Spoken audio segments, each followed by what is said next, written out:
Photography Daily, the assignment. Monday is assignment day, where superb self-portraitist, you kind of know what's coming up now, Karah Mew, my special guest, sets a photography challenge or a way to think about your picture making for the next week, and perhaps to think about you as well. It's a challenge for everyone, whatever kind of photography interests you, whatever camera you hold, film or DSLR, mirrorless, smartphone. It's all about the picture that you see. That's what it's about. And as always, there's a show page on the website, photographydaily.show. And I'd love you to share the pictures that you make for this challenge, which I can then upload to the show page for this edition. And you can check back, of course, to see pictures from previous editions. And before we meet Karah, my thanks to our wonderful patrons and mpb.com who sponsor this show, the number one company in the UK, the US and Europe, with bases in Brighton and Brooklyn and Berlin when it comes to buying and selling and trading quality used, camera kit online. It's a safe place to do business, and of course there are guarantees upon what you buy. So, are you ready for a challenge? It's, I think, quite a personal one today, and something that's uncomfortable for many of us, myself included. But who said the challenges will be easy? So let's chat with Karah Mew. The assignment. So Karah, the first of the three assignments that we're going to hear across a good few weeks from you starts with something that's very close to your heart, the good old self-portrait. That is correct, yes. And why is the self-portrait so precious to you? I think for me, if it wasn't for the self-portrait, I would be invisible in my own personal family albums. So for me, it is such a key part of my work, making sure that I am present photographically in my own work, because sadly I don't live with a photographer. And it's such an important part of my life, making sure that I'm visible to my children. And some of your self-portraits, Karah, are quite intimate ones, aren't they? I mean, I don't just mean physically. I mean, the way that you make your pictures, the way that you express yourself. Yes, and I think that it's really important when you take self-portraits to really think about what you want to get across to the viewer and also to yourself. For me, self-portraits are about making sure that I'm present, but also they are storytelling. And I think that when we think about ourselves, there's multi-layers to us. So my children know a different version of me than my husband knows me, and my husband knows a different version of me than maybe my grandparents do. So it's really honing in and I guess stepping back from that person that we see in the mirror and thinking about who am I, that self, to the other people that are around me. So I kind of try to make honest and intimate self-portraits which other people can relate to. So I might make a self-portrait with my husband which is a different person to maybe the mother I am to my 3 children in self-portrait. So we're multifaceted, and I think that's a really wonderful thing when we start taking pictures of ourselves. We are always changing and always different, and that's okay. And it's okay to be vulnerable, and it's okay to be lacking confidence, and it's okay to be intimate in front of the lens, because you don't have to share everything either. I know that we've talked about that before, but I probably only share about 20% of all the photographs that I ever take online. The rest I keep to myself and for my family. So yeah, don't make pictures worried about other people looking at them. Make them for yourself. So it's very clear that the assignment this week, the challenge this week, is to make a self-portrait. Any sort of technical suggestions? Any help with how to make the portraits? Because you're phenomenally good at doing it. That's probably why you've chosen this as your first assignment, perhaps. But how do you set yourself up? How do you set the camera up? Do you know what? I think the main thing before we even set the camera up is, if you shoot clients, think about your approach to shooting other people in front of your lens, and you want to use that skill with yourself. So we know that when we take pictures of other people and we get the best pictures of people in front of our own cameras, we know that they are relaxed, we know that they are happy, we know that they are comfortable in front of the camera. You are not going to be able to make a good picture of yourself if you are a wooden spoon in front of your own camera.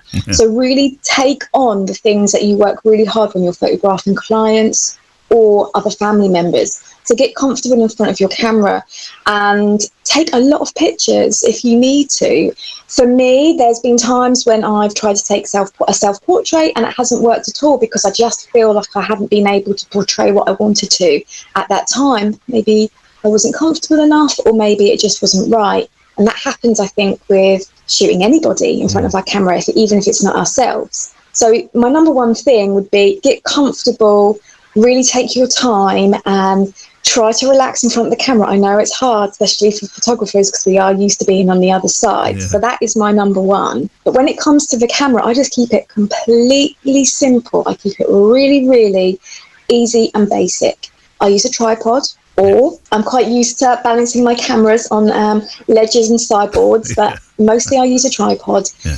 And I will then use something to focus on that I know that I'm going to get in the frame with. So be that a cushion, a soft toy, it could be anything, a book, and I literally will focus manually, and then I will jump in the frame and I will use a self-timer to capture that image. So you don't use the app or anything like that that are available to different... I don't find the app always that reliable. Okay. I do use it, and sometimes I can find it really hit and miss. Right. I will go in between the two, but mostly I will use a self-timer to get the image. And I will say, unless my camera is going to be in an awkward position, so like I have taken self-portraits with my camera in like the light fitting, and once you've got it in place, it can be quite frustrating to check your image or refocus. So the app is wonderful for that. So maybe play. If you've never used the app before, it might be a good way to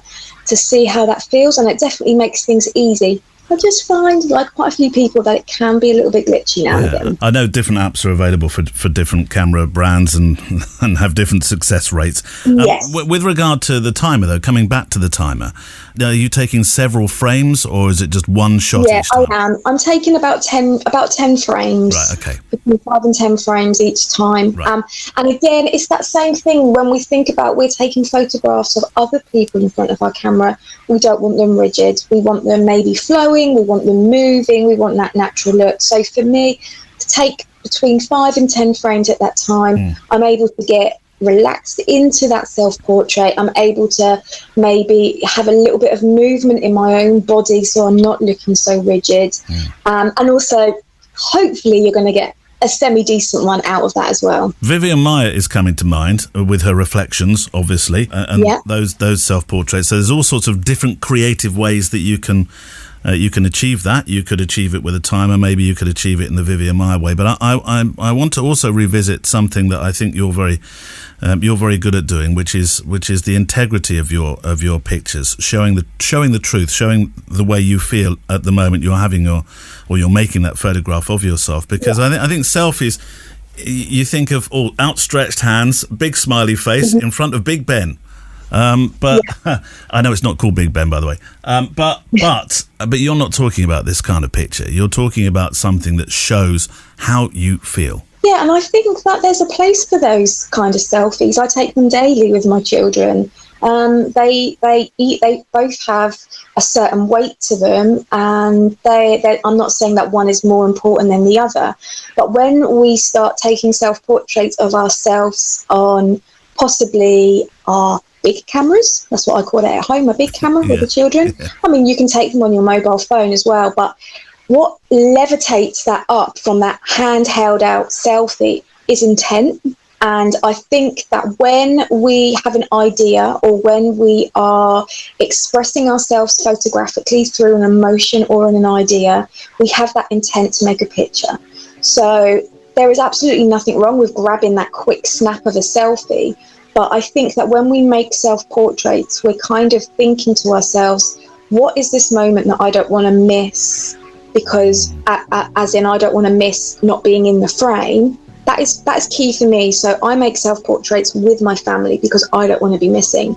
So I may be thinking and watching my children playing, or seeing my husband and thinking, do you know what? I haven't got this picture with me in there. Or this self-portrait that I'm going to make is a direct response to a certain emotion that I'm feeling, which I want to make sure that I've got there photographically and printed, so I'm able to remember this certain time. So I think that a selfie is like a quick fire, like a mobile phone selfie is a quick fire snapshot of showing where you've been with certain people. But I think that you can kind of take that up a notch when you start to really dig deep into feelings and emotions, and I guess what's pulling on your heart at the moment. I know that's for me.